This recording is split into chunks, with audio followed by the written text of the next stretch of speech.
Music and Booze with Mo is co-produced and distributed by Nitty Grits, the media division of the National Food and Beverage Foundation, changing the world one taste at a time.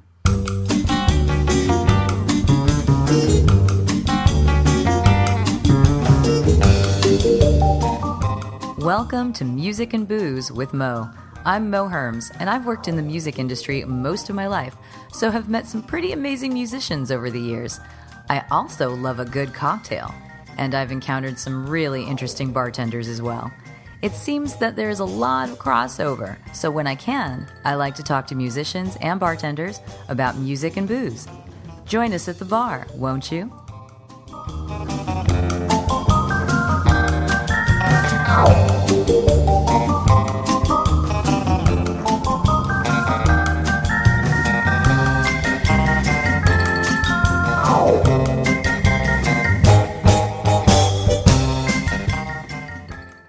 Music and Booze with Mo is brought to you by The Mermaid, a cozy neighborhood bar with an aquatic flair in the Little Tokyo area of downtown LA. Open 7 days a week, featuring tropical cocktails and snacks, The Mermaid also has a daily happy hour from 5 to 8 p.m. Follow The Mermaid on Instagram at TheMermaidLA to hear about upcoming events and check them out at TheMermaidLA.com. Head to 428 East 2nd Street, Los Angeles, for a drink.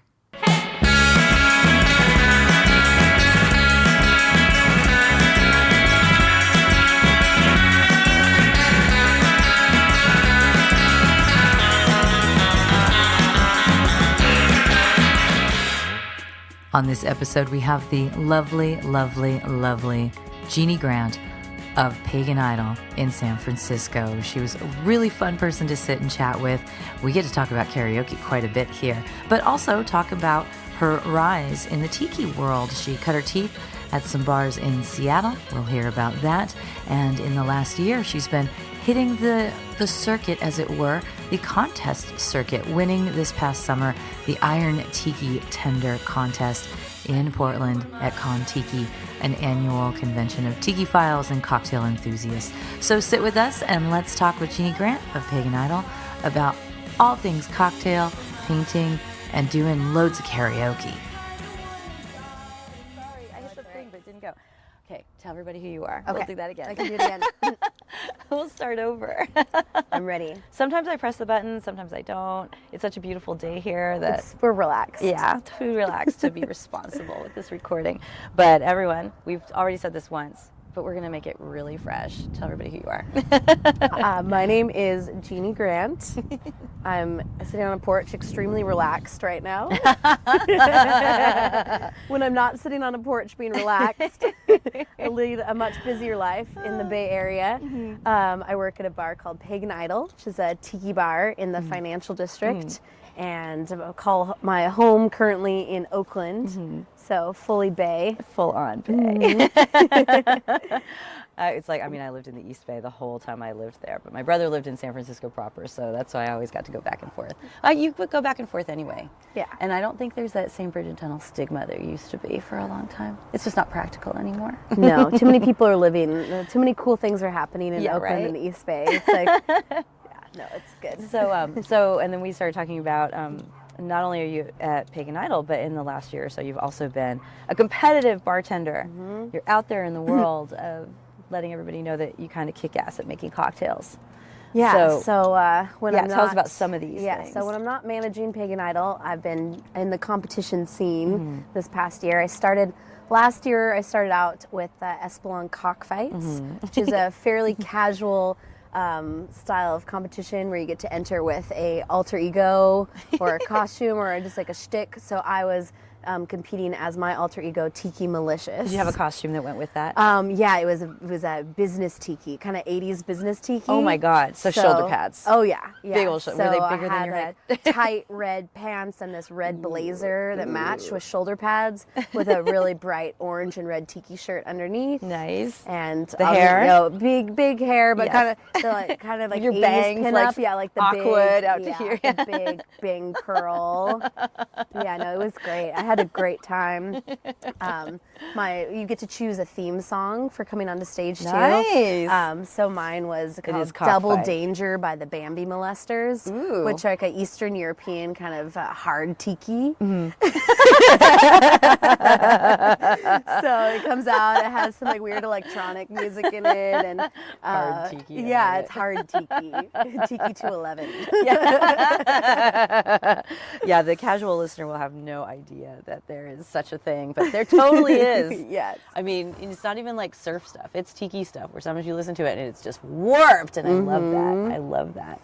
So you did that one. Yeah, so I did that one, and then I did Speed Rack, which is a all-female competition that's focused on not just speed, but also classic cocktails and making things really accurately. I was going to say it's about it's basically they're making you show off your high volume skills. Yes, high volume craft skills. Wow. So you're judged completely on what your drinks taste like and everything, but it's also you're competing to do them the quickest.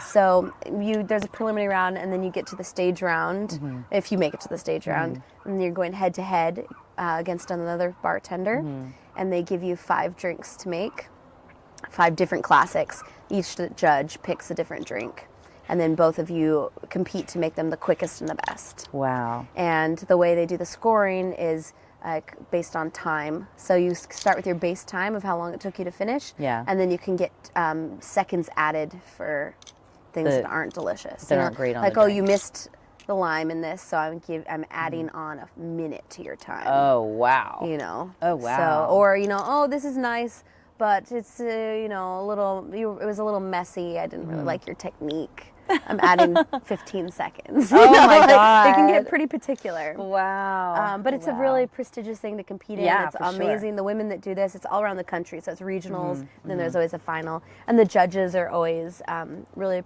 prominent cocktail people in the community you're from. Are the judges all women as well? No. No? Okay. Because only women can compete in this particular. Yes. But the judges because are it's mixed. Speed Rack, which is like the most clever name ever. And all of the money made from it. So the ticket sales, you pay a ticket to see the competition.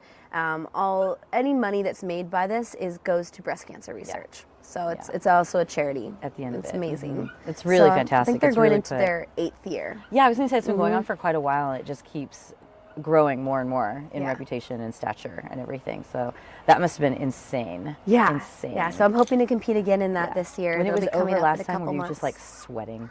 You just It's I can't very even imagine stressful. the nerves. Yeah, and getting ready for it, it's like you have this list of about 50 classic cocktails that they'll give you the recipes, but if you don't know it, you're not it's going to slow you up. Yeah. Yeah. So no, it's an intense thing, but I think it made me a much better bartender. I was practicing for it for months ahead of time, and Wow. it makes you think about the way you make drinks How differently. did you practice for that? I had there's different sponsored products, and so that if you're going to be using an orange liqueur, it's going to be Combier. Yeah. So you know what bottles you're going to need. And so I collected all these different bottles. So the vodka, the gin, the rum, the tequila, all of the ones that were the sponsored product. And I filled them with water and put speed pours on them. So because the preliminary round, it's about just speed. And so I practiced, and there was a set of like 10 cocktails they could tell you, and it would be 5. So I practiced every combination possible. Oh my And I would give God. myself a combination, and then you have a couple minutes to set up your well. And so then I would rearrange the well so that I could be grabbing 2 bottles at a time and knowing that I was making the drinks as quickly as possible. Wow. So it makes you think about the way you hurts my set up your brain. bar, the order you do ingredients in, like the ergonomics of your body and the bar working totally. together. Totally. So I spent a few hours leading up to it. Yeah. It started getting more intense right beforehand. I'm sure. And Oh so my I'd God. go like an hour before work, and I would set up my little fake well with my bottles of water, and then time myself.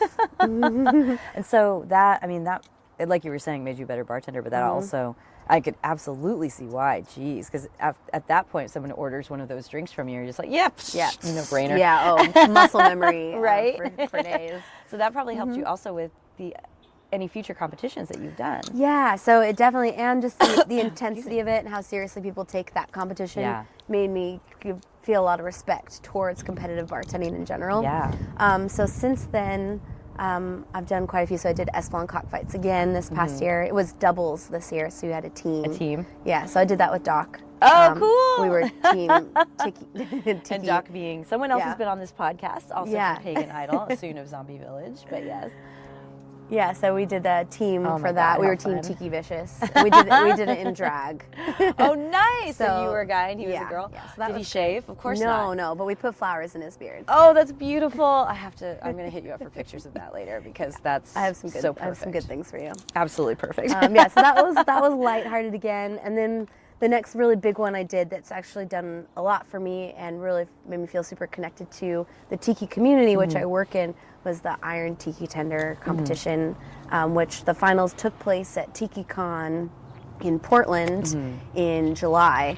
But it was a few months process leading up to it where you had to submit your initial video entry on your Instagram account, and then you had to, through Instagram and Facebook, promote yourself basically, and So you had to tally up the garner votes, votes basically. from that. You got some votes based on your actual cocktail recipe as well, but a lot of it was based on how you're promoting yourself, which and was how your something- community kind of rallied. I Yeah, guess? how your community perceives you and like who's behind you, and Oh, that's interesting. it was an uncomfortable experience. Yeah. I'd never been super social media focused. Yeah. And so it was a learning experience. I've had that conversation about social media being a necessary evil sometimes.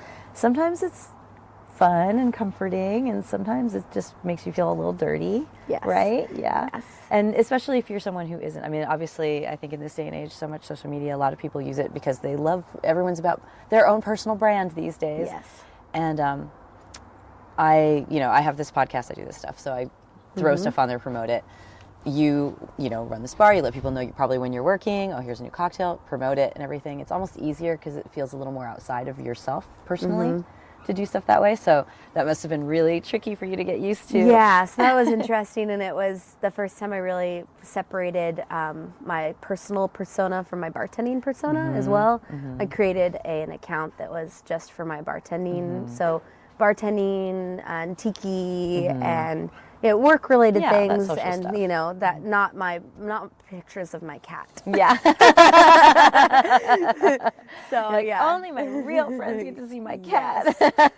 so I created my Jeanie with a bottle account. Nice. And that was like the impetus for kind of starting that, and it's been good, and it's nice to separate a little bit, Yeah, because there are things in my personal life that I don't really need my No. work community No. knowing about. No. And also, if I'm just promoting bar stuff, that's not as interesting to maybe just like Yeah. old friends, that aren't in the In that hospitality community. It doesn't really Right. mean as much to them either. All the friends So- we have with kids that you don't get to go out so much anymore, and they see that and they're like, your life must be awesome. Yeah, or like you drink a lot. I know, totally. That's probably the more realistic one, right?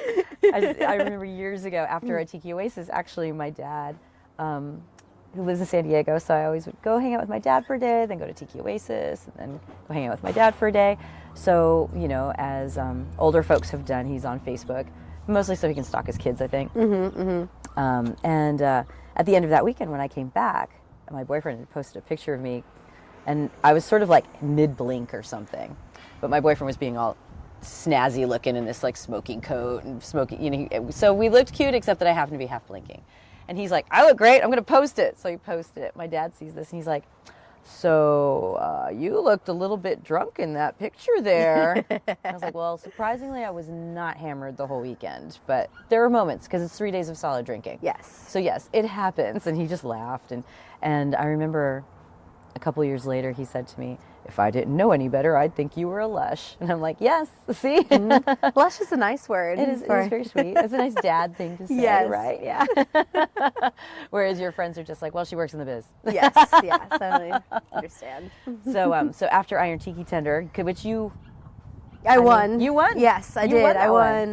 one. So you were successful in your efforts. Yes, I What was was it? successful. So I made it to the final round through my promotion, and then I you went, tackled it. made it up there. It was a really fun competition, and it was It was What was their first time doing this, right? no, so Have they done it before? they've done it a few years. They took a Oh, break okay. though, so it hadn't been the year prior. Okay. And but before that, so it had been going on a few years. Okay. Yeah, so Marie King, who works out here at Tolbert, Yeah. she competed in it a few years couple back years with ago. Jason Oh, okay. Alexander from Tacoma. It's Tacoma, the- Cabana, from Devil's Reef Devil's now. Reef. There we go. Yeah. Devil's Reef. Yeah.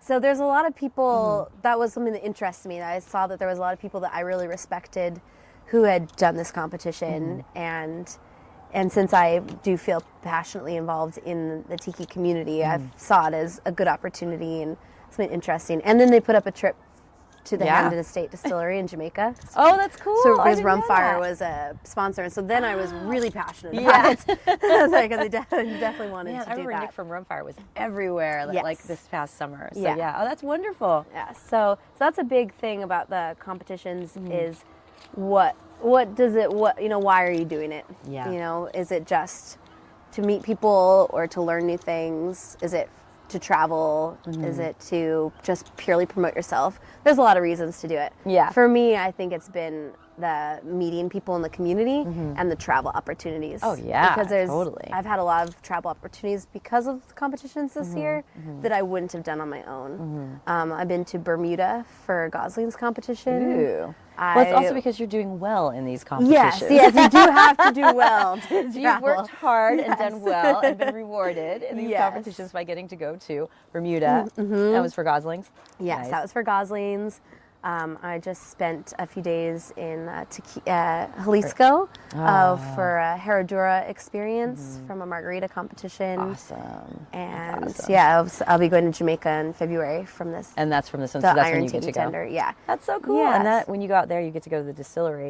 Yes, And- I'm going but to try and otherwise you get see to everything have a possible. I'm going to vacation. go to all the distilleries. That's gonna be your vacation. Yes, I promised myself I'll sleep on a beach at least one day. Oh my God, that's awesome. But yeah, I want to see as much as possible. That's so cool. That's it's interesting too to hear this side of bartending because it's obviously something that you're passionate about, but you're having fun with it in a different way than we hear about a lot. There are these competitions and everything, but I don't know that people realize like if you start doing well at these, you can travel quite a bit. Yes. You can really get around. And I was kind of like, man, I wish I didn't have stage fright. It's a real thing. Yeah. So- It gets easier, but it's still never easy. So your Instagram is Jeanie with a bottle. Yes. Which is super clever. Does anyone ever sing it to you? So that Instagram handle came about from like a glib response I give to people at the bar because I'll be bartending. Someone like, oh, what's your name? And like, oh, Jeanie. And like, oh, Jeanie in a bottle. You insert all the different things Various here. There's so many things. And so they're like, oh, Jeanie in a bottle. And I'll look at them like, actually, it's Jeanie with a bottle. Kind of like, like, do you want any? Where is, how far are you taking this? Show some respect. Awesome. Because I hear that and I immediately just think of the Christina Aguilera Of song. course, And it's yeah. totally in there in my head. I'm just switching it over and I'm like, okay, this is ripe for some parody. Do we have any talented friends? Yes. We'll just do a knockoff pop video for you. And we'll do the dancing in the background and you can just stand there with lovely cocktails. With bottles, like pour, or just like And one long of those montage long pours, shots, yeah. of, like pouring drinks. Slapping your mid. Yes. Oh man, this should happen. I think this is what I'm missing. Yeah, I think we can make this happen. If you ever enter Iron Tiki Tender again, this will be your video. Yes. This will be the one that you compete with or something like that. Okay, it's in our minds. There are a lot of creative people in San Francisco and Oakland. This can happen one We're day. looking for a 90s pop styled bartending video. Yeah. Called Jeanie with a Bottle. All right, so this is a music and news thing. Submissions. I know, right? My body's saying let's go, but my heart is saying no. If you wanna be with me, baby, there's a price to pay. I'm a genie in a bottle. You gotta rub me the right way. If you wanna be with me, I can make your wish come true. You gotta make a big impression.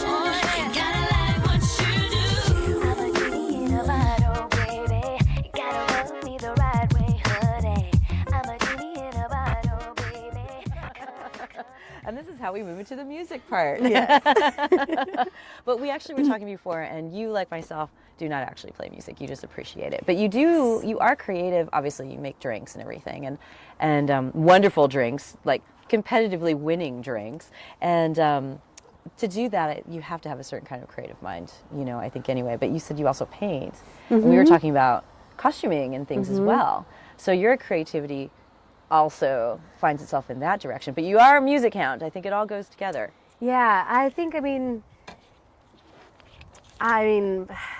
for me, I've always loved working with my hands, being creative in any way I can, sewing, painting, drawing. There's so many different ways. Making drinks is such a creative process. What's the soundtrack to your painting? Oh, man. Because I've had some other painter friends, and they inevitably throw something on that will motivate them or get them going. It's such interesting. It really depends on my mood, but I tend towards a little bit of softer music, more towards a folk range when I'm painting, because I like things that a bit more soothing. Yeah, a little bit more soothing, a little more acoustic, more acoustics and harmonies, and just things that are a little bit maybe borderline hippie. That's what I was just about to say. You're saying folksy. I'm like, and are you talking Joni Mitchell, Joan Baez kind of folksy? Or is it I'm trying to think, who is it now? Is it Fleet Foxes kind of? Yeah, and it goes from there. I have a list that has a blend. It has a lot of Devondra Bonhart on it. Oh, that's definitely in the hippie thing. Yeah, because so you can it just goes smell that him range. when you listen to those songs. Totally. But things where people are using their lyrics really poetically, and it's also nothing jarring, nothing that's going to knock me out of my zone. Well, that makes me think that you like words, you know, because if you're listening to that kind of, because sometimes, if someone's painting or creating, sometimes, you just want music on because you're hearing the melodies, you're not necessarily hearing the words. So it could have long musical moments with no vocals, and that's okay. But it sounds like you like words a lot. I mean, I'm a word girl myself, but I also used to like DJ raves, in the early 90s. There were no words to that, unless it was a house track and some woman was going, or something. Yeah. Yeah, I tend towards things that have kind of stories within them. Just, straight music with no words is nice sometimes as well. And then sometimes I actually find that I crave the absence of sound, and I'll take a break. Yeah. And just because we're so rarely allow ourselves silence. It's true. It's absolutely true. So it goes back and forth. But yeah, I definitely And you work in a bar setting so much. It's uber noisy all the time. But if you're in the bar, what kind of stuff, what would you play in the bar if you could? Oh. We know it's a tiki bar, okay? Yeah. So don't even worry about that. No, for sure. The correct answer is classic exotica. Which definitely has its place in the world. I like a little bit more modern styles that mixes in a little bit of surf, rock, and then also some more Latin vibes, a little bit more island vibes too, some kind of Caribbean or Caribbean or reggae. Not quite reggae, but definitely Jamaican more, roots. Yeah, definitely. And some will be a little bit faster paced sometimes as well, but definitely I feel probably most connected to the surf rock side of tiki music. Yeah, because I come from more like a punk kid. Yeah, you were rockabilly. We both grew up by the beach. So that stuff is inescapable. And it is. It's also kind of second nature, right? Do you have any favorites in that realm? Because you've been in the tiki thing in the last year, especially. You've probably got to see last night we got to see Daikaiju, which I'd heard about but never seen. Yeah, and they melted my face off, which I wasn't expecting. Yeah. And so I'm still learning stuff. I love it. So has anybody have you, even if it's old stuff, has anything popped to mind? So I had the pleasure of seeing, what's left of the Ventures recently. Yeah. And that was super inspiring. Yeah. Because I found there was so many songs that you don't realize have inspired so much other music too. You hear the songs in other songs mixed in, and so that was a really great experience that I enjoyed. Probably my favorite, it completely would not be something I would necessarily play in the bar, but is a modern take on kind of the surf rock mode. Is this band called La Luz. I love La Luz. Yeah, so I listen to them a lot, and I find them really inspiring. You know, it's interesting because I've been listening to them for quite a few years. Yeah.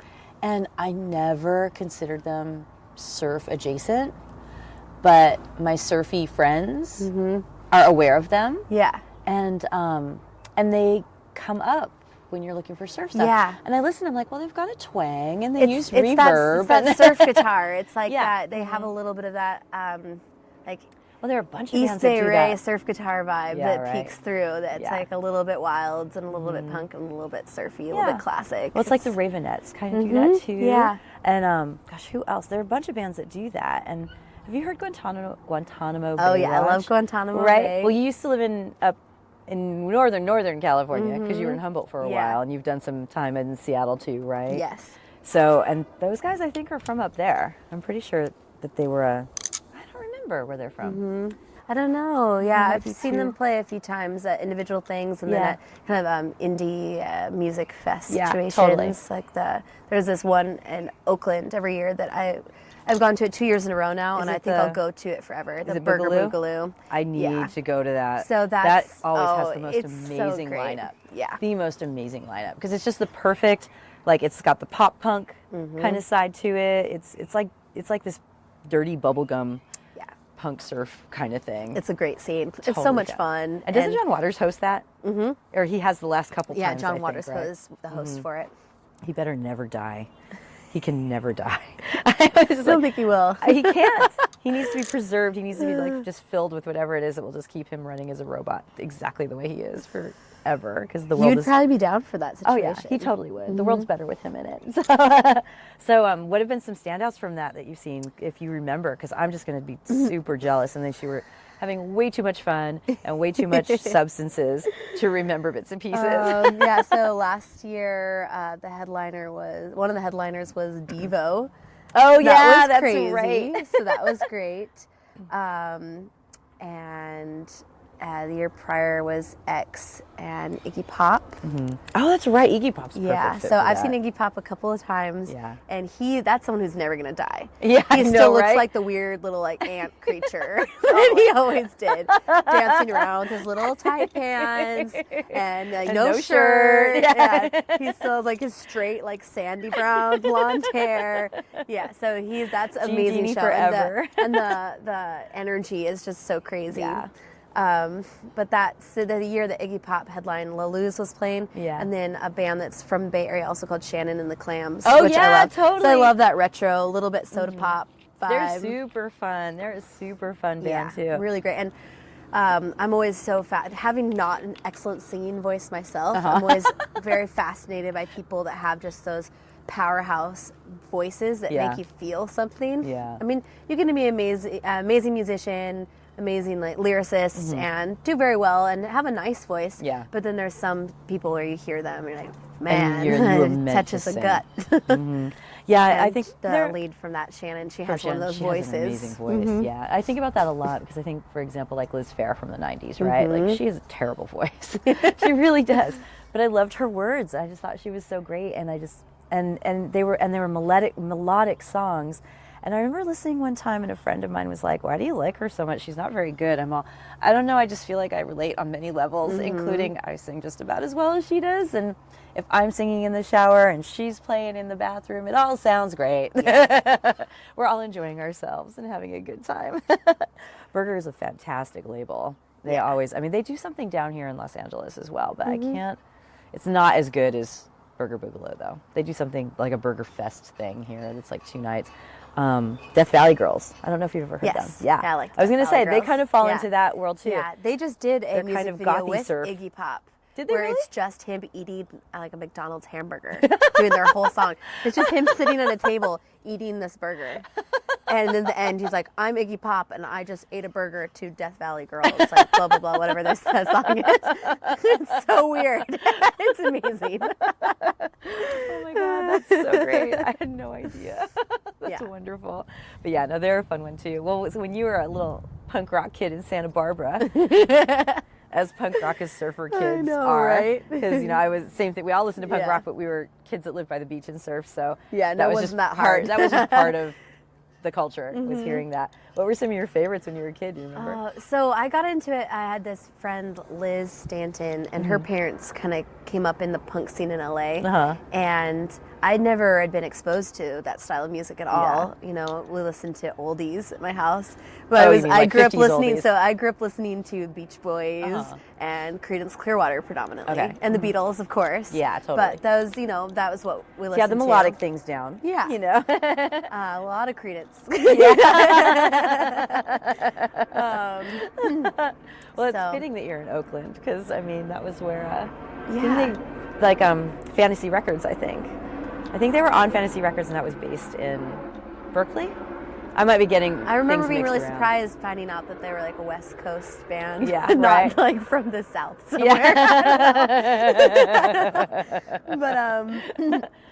But then, So my friend then your Liz friend's introduced parents. me to things like the Buzzcocks and Iggy Pop and X and the Cramps. Oh God. And so we Again, spent a lot speaking of of the surf time thing. seeking out. Yeah, the Cramps definitely a big influence for Totally. me. Yeah. And we spent a lot of time seeking out the shows, like the older bands. Yeah. You know, we went and saw the Dead Kennedys together. Jello was no longer playing with them. But since then, I've met Jello many times. Yeah, he's around. He's hung out at my room parties at Tiki Oasis, Oh, that's right. which is crazy. I had a little bit of a moment where I'm making drinks and I look over and I'm like, oh my God, that's Jello Jello Biafra's in the Biafra. room. He's hanging out at my party.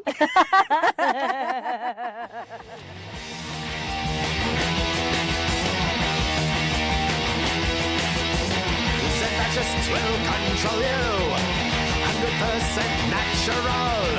You a dog for the master race, and always with a happy face. You close your eyes, can't happen here. A big blue on white horse is near.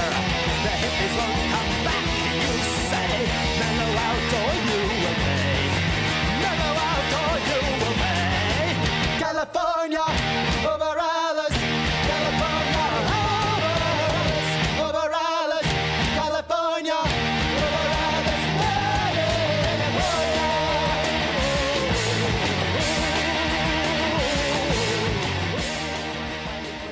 Comes to mind. It's like the most typical is California Uber Alice. But know. So But we live in in California, college, too. my roommate Liz, who introduced me all Uh-huh. this music, she's basically a sister, you know. Yeah.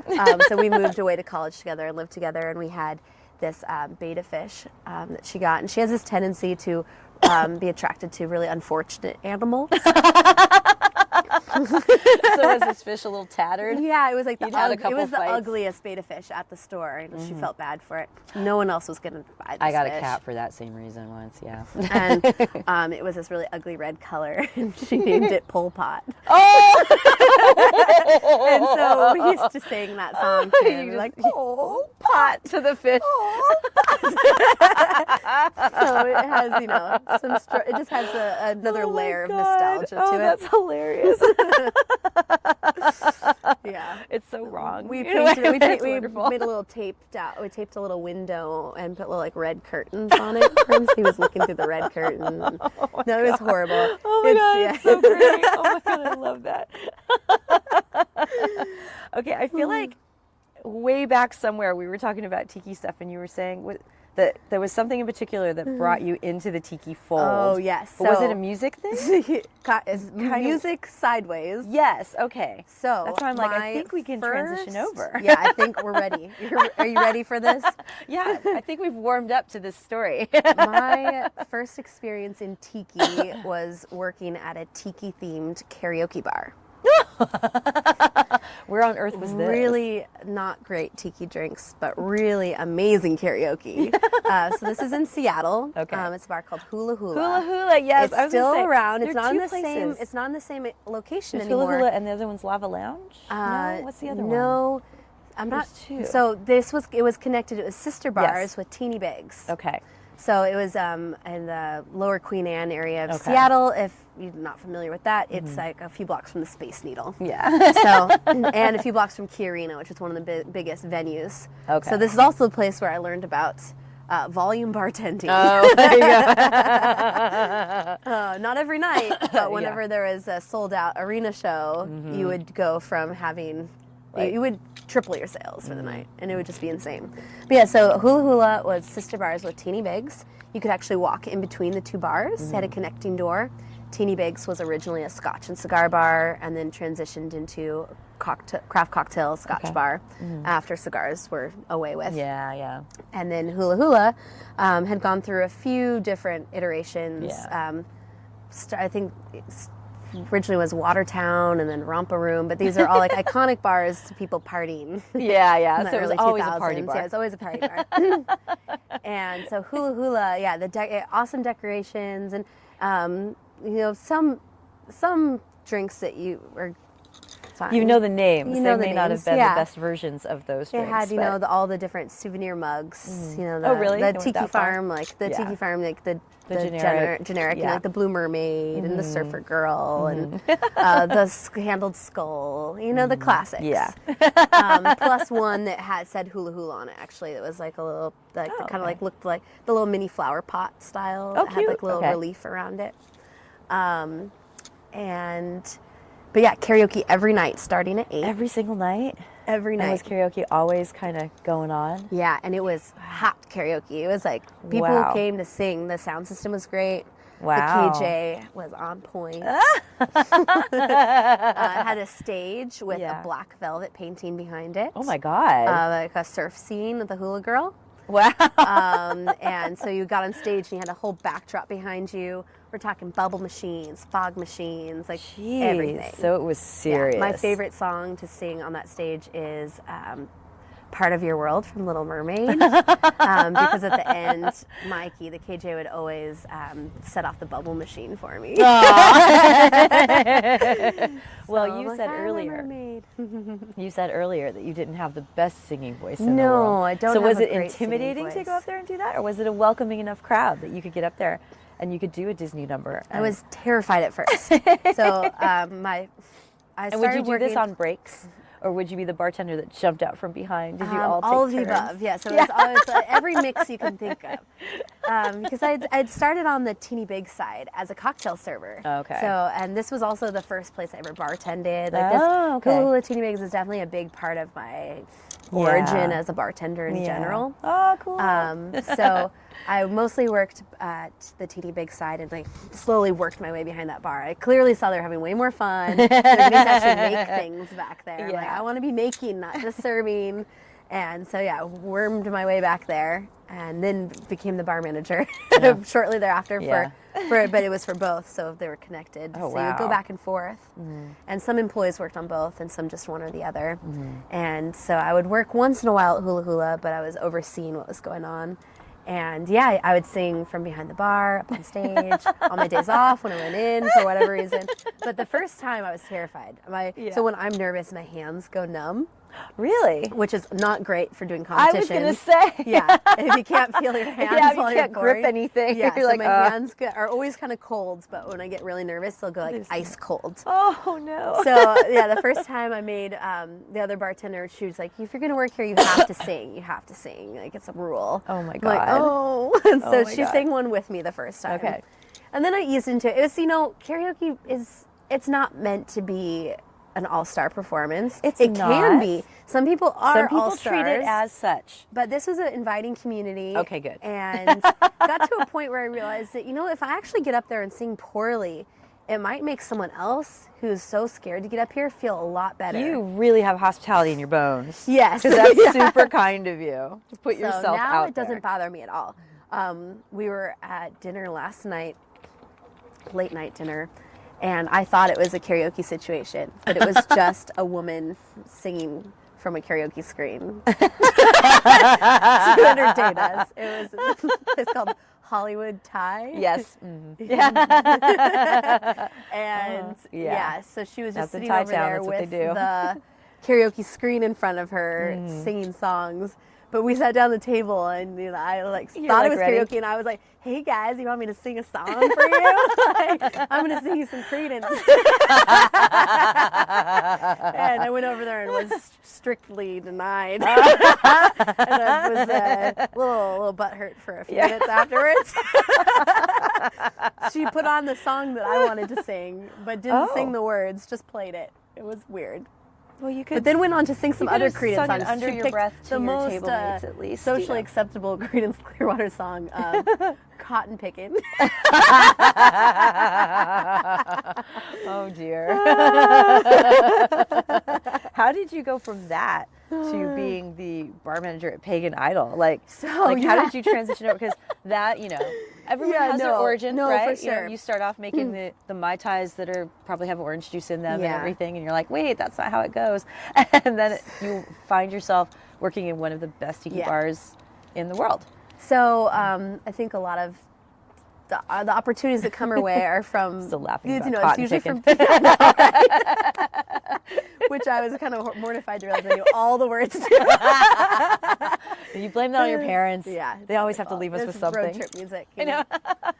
But anyway, you Yeah, get into So the connections we make with people in general, sometimes you meet people that have a longer impact on your life than you're going to realize. Yeah. And I've learned over the years to really value that. So I was working at bars in Seattle, and I was actually just working part-time at bars. I was kind of burnt out. Yeah. I felt like, because I'm very hospitality driven, and I felt like there was sometimes a lack of hospitality. It was about the individual bartender a lot of times, rather than giving, making an team. experience for people. And so I was just covering shifts at a few bars and working as in the guest services department at the Pacific Science Center, which is a children's science museum. My office was right around right on the other side of the room from the animatronic dinosaur exhibit. Oh wow. So it was great, and it was rad. fine. It wasn't like passionate life goal, but it was. I had originally thought I was going to work in museums in some sort of art history capacity. So this was the closest I'd actually gotten to doing that. So this is cool. I can do this for a while. And then it was a horrible pay though, so I was still covering bar shifts, which was fun because then it was just coming in and doing fun events and things here and there. And I started thinking about moving to San Francisco. I came down here. Well, I'm not there. I'm in LA right now. If you don't know where we are, but here to San Francisco, here to my mental home. Yeah, right. I know. I do that all the time. I'm in New York. I'm like, right here. Yeah. Oh wait, no, I'm on the wrong I'm coast somewhere even. else. Yeah. Yeah, so I was taking some trips down, and I made this really good friend in college. We worked at a cafe together in Humboldt, at this really nice little cafe called Three Foods Cafe, which is not there anymore, but focused on bringing in dishes to the community that you couldn't find at other restaurants there, 'cause it's somewhat that's limited. cool. And amazing little wine program. It was a great spot to work. Amazing team. It was the first place I worked where it was a pooled tip situation. We And this all made the was same in Humboldt tips. or in San Francisco? In Humboldt. This is in Humboldt. Arcata. So you left Seattle and went to Humboldt. No, I did Humboldt this for was you there. college. Oh, okay. And then I moved to Seattle then afterwards. Seattle. And all Got my it. friends moved to San Francisco. Got I it, was just okay. stubbornly wanted to go to Seattle. I decided that's where I wanted to live. I lived there for a while when I was a kid. Got and I it. felt like I'd missed out the adult experience. So I moved up there. I didn't know anyone. I moved up there, camped while I was trying to find a job and an apartment. Got it. So this cafe, so actually, this they all cafe wound was up in the city. Humboldt, and everyone I knew from there and from college friends and yada yada, all who were living in San Francisco, Okay. including my good friend Liz Stanton, my origin She for of punk the music. unfortunate-looking beta fish. Yes. So I was coming down. My friend Justin Boyle was working for Local Edition, which is Yes. part of the same bar group as Pagan Idol. And Pagan Idol was not open yet. It was under construction. And he was kind of trying to pave the way for me to move down here. Yeah. He had decided that I should move down here, and he was going to help whether I wanted it or not. So I got introduced to Doc Parks, who was managing Local Edition at the time, and kind of in a sideways way of Justin being like, "Oh, you meet my friend Daniel," and I'm like, "Oh, hey, I'm blah blah blah," and he's like, "Oh, you're the bartender is moving here from San Francisco that does tiki, right?" And I'm like, "Oh, I see what's happening here, Justin." Yeah. So that was just a casual introduction, and then we were at Rick House Bar, which Yep. is right next door to Pagan Idol, and they let us through to look at Pagan Idol, which was only like half built, but I fell in love. Yeah. I did not know that such things actually existed in the real world. I only had, this mildest introduction to what tiki culture could be. I'd been working at this tiki-themed karaoke bar, but I was doing my own tiki night. Oh, really? At Teeny Bigs, just because I read, we had some of You were having fun with we it. had some of Beach Bum's books around the bar, and I was like, oh man, these drinks are actually pretty cool. And it has a little bit of a weird, Teeny Bigs had kind of it was a 40s vibe, like a okay. vintage vibe to it. And I'm like, oh, well, tiki's totally appropriate for that era. Yeah. It's historically accurate to be Yeah. serving tiki drinks here. Totally. It's vintage. It's vintage. Yeah. And so on Tuesdays, I would do my own little tiki night. Oh, that's and cool. I did a Okay. Navy grog and a Mai Tai Oh, okay. and a painkiller. Nice. And we didn't have fresh pineapple, but I was like muddling fresh pineapple chunks Ooh, look at you. to make it delicious. And I had some people would come in for my Mai Tais.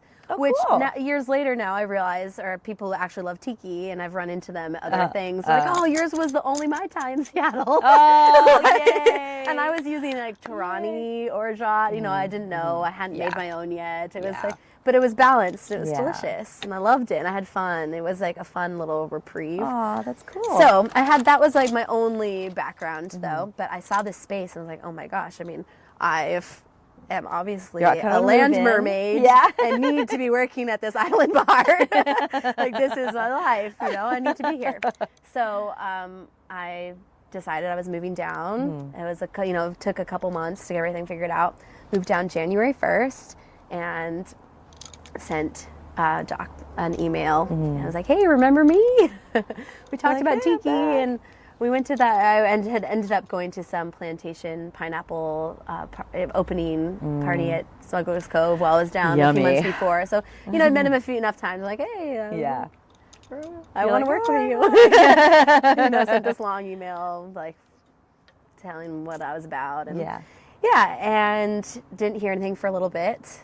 And then towards the end of January, got the call for an interview. Went and interviewed with him and the other opening manager, Justin Dollier, Captain Aloha. we Yes. called him.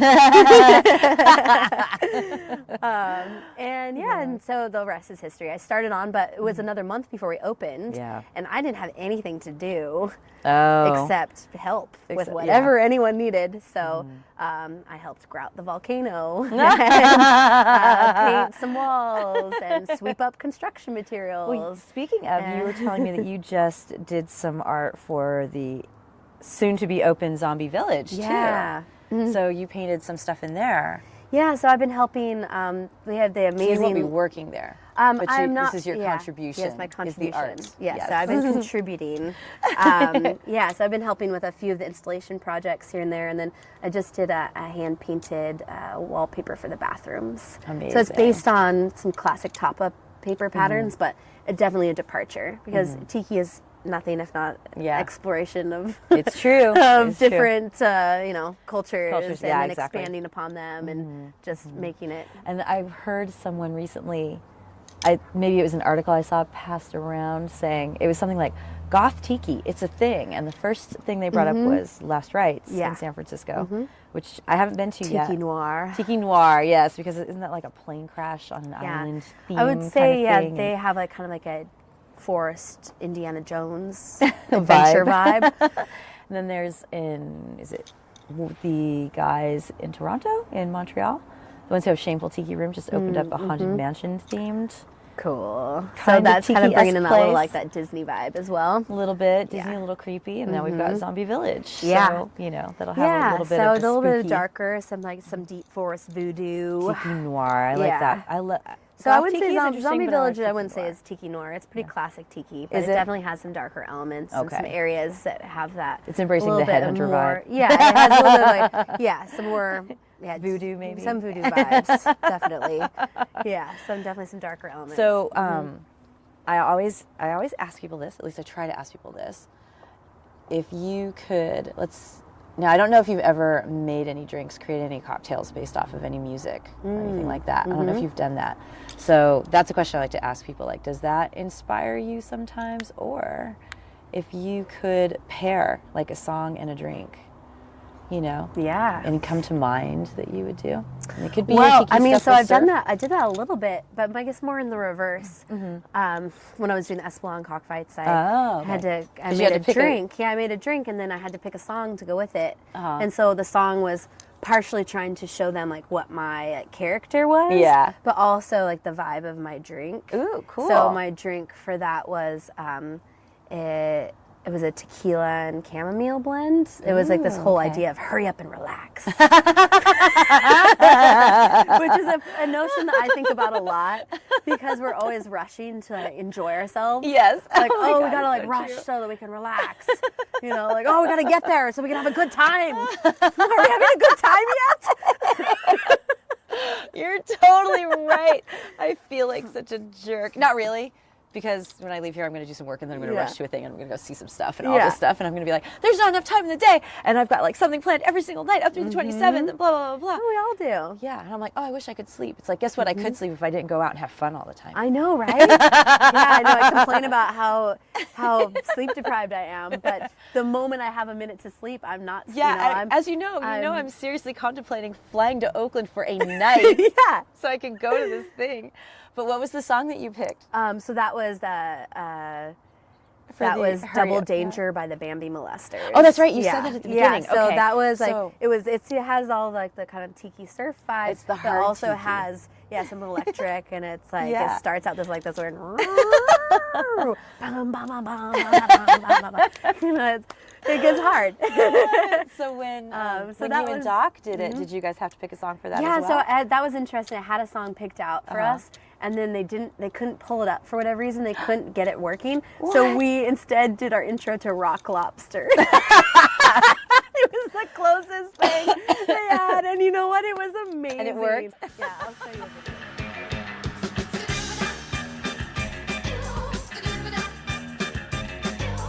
Underneath the waves, mermaid waving, waving to mermaid, waving sea band, sea horses sailing, dolphins wailing.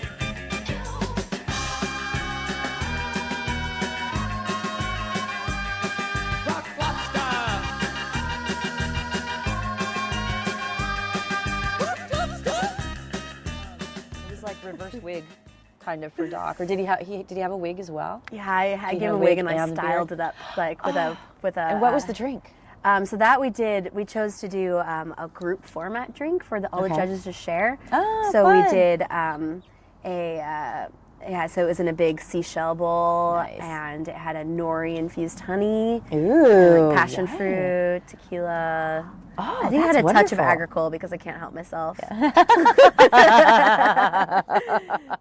I'm very intrigued. Yeah. Nori infused honey. Yeah. Wow. So I love making syrups. I really love making things, and it's something I actually don't get to do a whole lot for work because we have our drinks standardized, and we're actually very lucky to have a commissary. Yeah. So where we workshop syrups and then have them made, Yeah. made for each day, and juices as well. Yeah. So the on the fly creativity, you can make things with those ingredients. Yeah. But I love making things, and so Yeah. doing the competitions has actually been an outlet for me outlet. to do that because Yeah. I get to come up with things that are totally outside of what is even practical to serve on a daily basis. Yeah. And Yeah.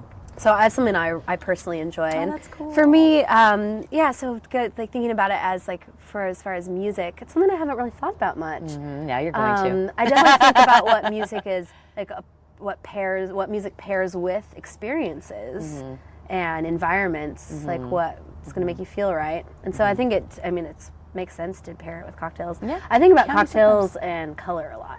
Well, Colors, that's because you're a color's painter. one of my big entry points Yeah. for flavor. Like I have a little bit of that synesthesia Ah. between color and flavor and smell. That makes sense. Certain colors taste to me. Yeah. Yeah. I can understand that. my favorite colors are like really garish shades of green and orange. Oh, really? Yeah. What do they taste like? Oh, it depends on which one Yeah, you're talking about. yeah. But they're kind of they're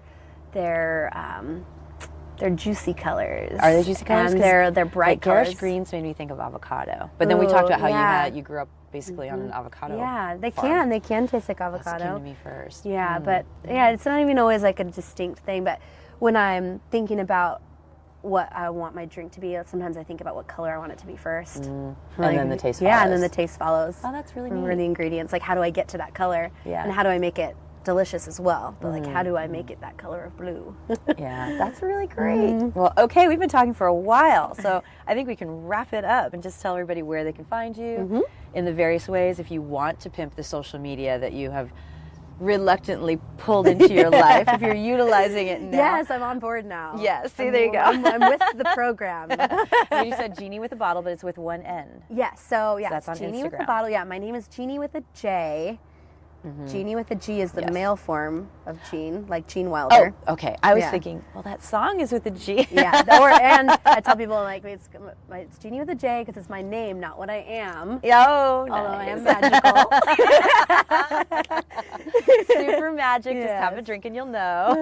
So Jeanie with a bottle. Yeah, it's that's on JEANIE dot with dot a Okay. dot bottle. Oh, look at you Silly, putting but yeah. spaces in I there because know. you're. I can't help yeah. it. I couldn't just write it as one word. Yeah, no, I get it. Bothered I me. totally get it. And then they can find you in San Francisco at Pagan Idol. Yeah. So find me at Pagan Idols in the financial district. I am currently behind the bar Monday, Tuesdays, and Thursday, Fridays.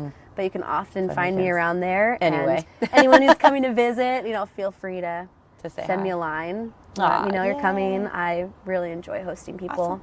Yes, we Mondays can are get that probably my vibe. favorite day. Mondays? Shh, don't tell anyone. Yeah, Mondays are just It's probably a nice our most mellow day. mellow day of the week. So it's Yeah. the day I get to be most creative with people's drinks Oh, and have the cool. longest conversations and switch do the people hospitality to thing that rum. you like. Yeah, because I love talking about rum. I mean, tiki's great, Yeah. but I really love. you're a rum person. I really love talking about rum and learning about rum. So let's learn some more. There's a lot of rums out there in the world. Yeah, So a it's lot. so diverse. It's so exciting. diverse, yeah. Yeah. So go up there on a Monday and hang around Yeah. and talk about rum with Jeanie. Yeah. Okay, cool. Well, thank you so much. Yeah, thank And, you, Mo. Yeah, go visit her in San Francisco, like I hope to do sooner than later.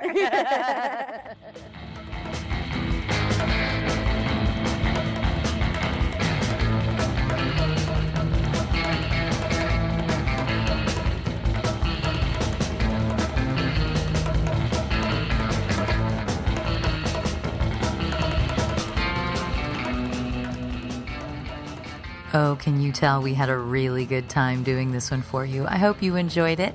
And go find Jeanie on Instagram. It's Jeanie, JEANIE .with.a.bottle on Instagram. You can follow her adventures there. Thanks for listening here. I will have the Jeanie playlist, which, as you can tell from the show, will probably be a lot of fun. And go to the Facebook page for the direct link to that. Unless you downloaded this from the Music and Booze page, it will be there too. So go check that out.